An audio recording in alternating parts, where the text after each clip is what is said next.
Lo que estás viendo en pantalla es un gráfico del índice Standard & Poor's 500 de las acciones de Estados Unidos que va desde diciembre de 1977 hasta junio de 2024, es decir, un periodo de 47 años y medio.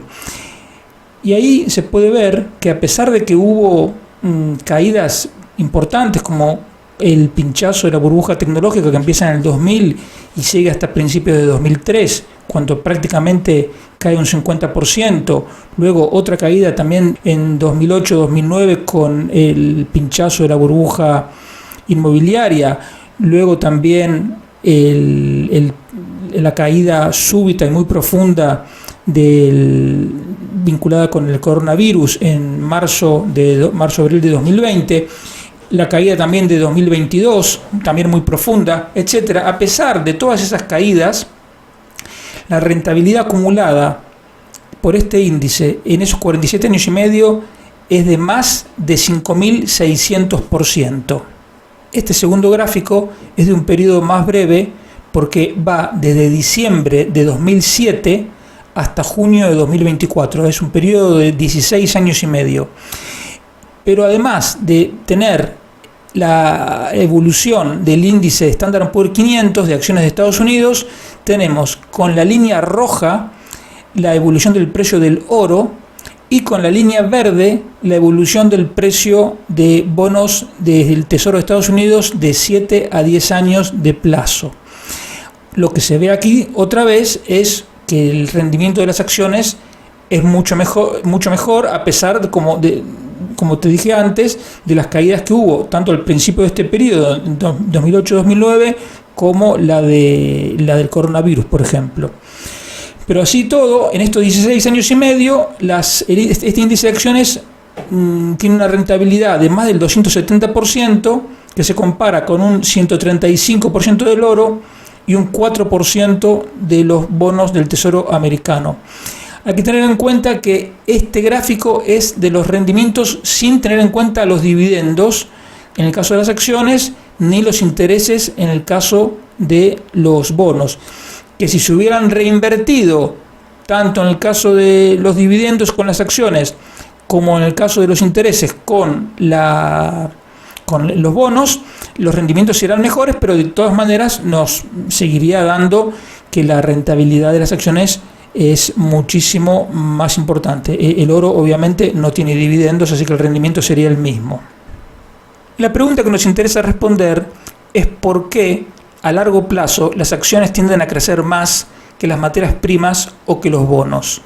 En el caso de los bonos es muy claro el asunto. ¿Por qué? Porque si tú compras un bono del Tesoro de Estados Unidos a 10 años, por ejemplo, ese bono va a tener un valor nominal, es decir, el valor que te va a pagar el Tesoro norteamericano cuando venza el bono, por ejemplo, $1.000. Por lo tanto, la posibilidad de que esa inversión crezca mucho está limitada por el propio valor nominal, es decir, por el propio valor que te va a pagar el Tesoro cuando venza el bono. Por eso justamente los bonos son inversiones más seguras. En el caso de las materias primas, es como pensar en el precio de cualquier otro producto. Si por cualquier motivo hay una tendencia al alza, quiere decir que hay una escasez en ese producto, por lo tanto van a aparecer productores a aumentar la producción de ese producto para aprovecharse de esas ganancias, pero esa mayor producción va a hacer que el precio tienda a bajar. Por lo tanto, los precios de los productos individuales de las materias primas en principio no tienen un motivo para crecer de manera continuada. El caso del oro es diferente porque también es un activo refugio donde juegan, por ejemplo, elementos como si los bancos centrales están comprando oro o se están deshaciendo de oro, las expectativas de inflación y otros elementos. Pero si tú tomas el oro como si fuese cualquier otro producto, que de hecho hay empresas que se dedican a producir oro, y el precio del oro sube, esas empresas tienen un incentivo para aumentar la producción, por lo tanto aumenta la oferta de oro y entonces el precio del oro va a tender a corregir a la baja. En cambio, la cuestión con las acciones es completamente distinta. ¿Por qué? Porque las acciones representan una participación en la propiedad de una empresa y las empresas tienen equipos, tienen procesos, tienen patentes y tienen un montón de cosas para producir mercancías o servicios. Y todas las empresas intentan crecer y ser rentables. En la medida que tengan éxito, la posibilidad que tienen de crecer es amplísima. Por lo tanto, como las acciones reflejan una participación en la propiedad de esas empresas, en la medida que esas empresas vendan más y ganen más dinero, los precios de las acciones van a tender a subir. Pero además hay un punto muy importante, que es el siguiente. El índice, en este caso el Standard & Poor's 500, son prácticamente las mejores 500 empresas de Estados Unidos, porque si una empresa empieza a ir mal y pierde dinero, la capitalización de esa empresa empieza a reducirse, por lo tanto su peso en el índice empieza a ser menor y eventualmente la empresa puede salir del índice. En cambio, si una empresa es muy pequeña pero empieza a crecer mucho y adquiere un volumen suficiente, pasa a estar incorporada en el índice, y en la medida que crezca, su importancia dentro del índice va a ser mayor. Por lo tanto, no es, digamos, la cotización del índice Standard & Poor's es como si dijeras la cotización de un seleccionado de acciones, de las mejores acciones de Estados Unidos. De hecho, hace 20 o 30 años las acciones de Apple no tenían, ni las de Microsoft ni las de Amazon tenían la importancia que tienen hoy. En cambio, esas son las empresas que hoy tiran del índice. Lo que te quiero decir es que los índices de acciones van permanentemente dando más importancia a las empresas que van bien y van restando la importancia de las empresas que van mal. Y eso a su vez refuerza la tendencia natural de las empresas a crecer. Entonces, si unimos la forma que tienen de construirse los índices de acciones, es decir, de darle importancia a las acciones que van bien e ir quitando importancia o quitando incluso del índice a las acciones que van mal, con la naturaleza propia de las empresas, que es intentar crecer, vender más y ganar más, eso nos explica por qué las acciones tienden a subir a largo plazo más que otras alternativas de inversión. Es importante destacar que la mayor rentabilidad de las acciones con relación a otras alternativas de inversión se da en el largo plazo. Porque si tú tomas, por ejemplo, el peor momento de la crisis de 2008-2009 del índice Standard & Poor's, puedes ver que cayó hasta valores de 13 años antes, es decir, cayó hasta la cotización que había tenido en 1996. En el caso del coronavirus, cuando cae, vuelve a valores de 2016, es decir, de 4 años antes.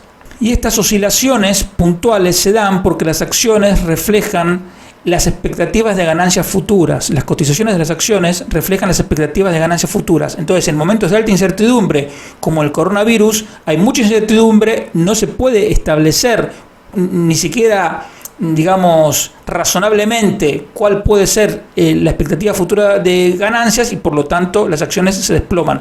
En cuanto la incertidumbre se empieza a despejar, recuperan rápidamente. Entonces podemos pensar que a largo plazo las cotizaciones reflejan las ganancias que se obtienen, pero siempre influidas por la expectativa. Entonces es un juego permanente de tener en cuenta las expectativas, pero también de tener en cuenta qué es lo que viene haciendo la empresa en cuestión. Y también a largo plazo hay una cosa que favorece a las acciones y perjudica a los bonos, y es la inflación.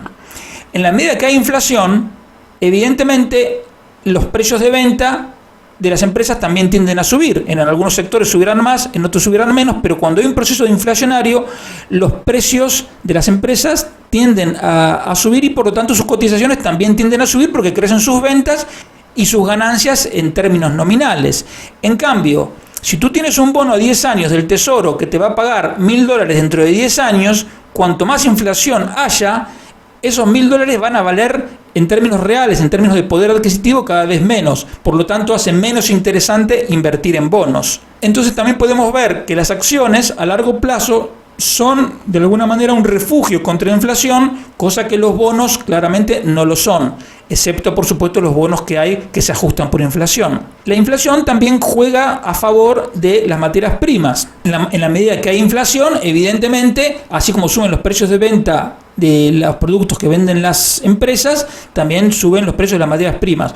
Unos más, otros menos, pero en definitiva también podemos ver que la inversión en materias primas te protege de alguna manera contra la inflación, cosa que los bonos no hacen.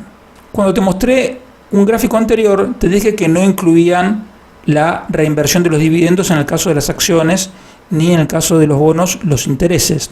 Entonces, la pregunta es, ¿y si hubiéramos tenido en cuenta los dividendos que pagaron las acciones, cuál habría sido el rendimiento? Y eso es lo que ves en este gráfico, donde la línea roja es la evolución del mismo índice Standard & Poor's, pero reinvirtiendo los dividendos que se van cobrando.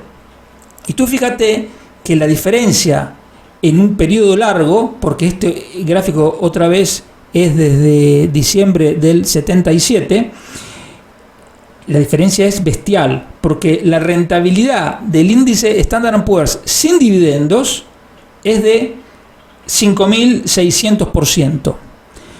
Pero, es decir, una persona que compró en diciembre del 77 el índice Standard & Poor's y no hizo nada, y a medida que iba cobrando los dividendos y los iba gastando, 47 años y medio después tenía un 5.642% más que al principio del periodo. Ahora, si esa misma persona, en lugar de gastarse los dividendos, los reinvertía, es decir, seguía comprando partes del índice Standard & Poor's, esa rentabilidad iba a ser más de 12.400%, es decir, una rentabilidad de más del doble por el simple hecho de reinvertir los dividendos. Lo sorprendente es que si tú calculas el rendimiento anual promedio, es decir, cuánto tuvo que subir de media cada año el índice Standard & Poor's para alcanzar las rentabilidades que te acabo de decir, en el caso de la inversión sin reinversión de dividendos, el crecimiento fue 8,9% anual. Es decir, si durante 47 años y medio una inversión crece a un ritmo del 8,9% anual, tienes una rentabilidad acumulada de 5.642%, que es lo que te dije antes. Ahora, la rentabilidad, incluyendo la reinversión de dividendos, es de 10,7% anual. Entonces, tú fíjate, reinvertir los dividendos hace que la rentabilidad anual media sea menos de 2 puntos mayor. En lugar de ser 8,9 es 10,7. Pero sin embargo, a largo plazo, esos menos de 2 puntos porcentuales que tú añades cada año, como es exponencial, a largo plazo te da una diferencia bestial, que es la que te digo, que va entre 5.600% o 12.400%. Esta es la magia del interés compuesto, y esta es la magia de la inversión en acciones a largo plazo, porque tú creces no solo por el propio crecimiento de la empresa, sino porque lo que te va pagando la empresa de dividendos, tú lo vuelves a invertir, y eso hace que la próxima vez cobres más dividendos. Cuando los vuelves a reinvertir, al tercer año cobras todavía más dividendos, y así sucesivamente, en la medida, por supuesto, que la empresa vaya bien. Pero por eso también es importante diversificar, y si tú inviertes en un índice grande como el índice Standard & Poor's, que tiene 500 empresas, y como te digo, por la forma de construcción del índice, las empresas que están ahí son empresas ganadoras, a largo plazo no te puedes equivocar. Invertir en acciones a largo plazo tiende a rendir más que otras formas de inversión, porque permite aprovecharse de la tendencia natural de las empresas a crecer tanto en ventas como en rentabilidad, y además te permite reinvertir los dividendos, con lo que tú, sin hacer nada y dejas pasar el tiempo, aprovechas la magia del interés compuesto, cosa que también la puedes hacer con bonos, pero la rentabilidad acumulada a largo plazo va a ser mucho menor. Evidentemente va a ser más segura, pero va a ser mucho menor, por lo que te comentaba antes, de que el propio valor nominal le pone un techo a la rentabilidad que puedes obtener con los bonos. Y con las materias primas, como no tienen dividendos, no hay interés compuesto que se pueda aprovechar.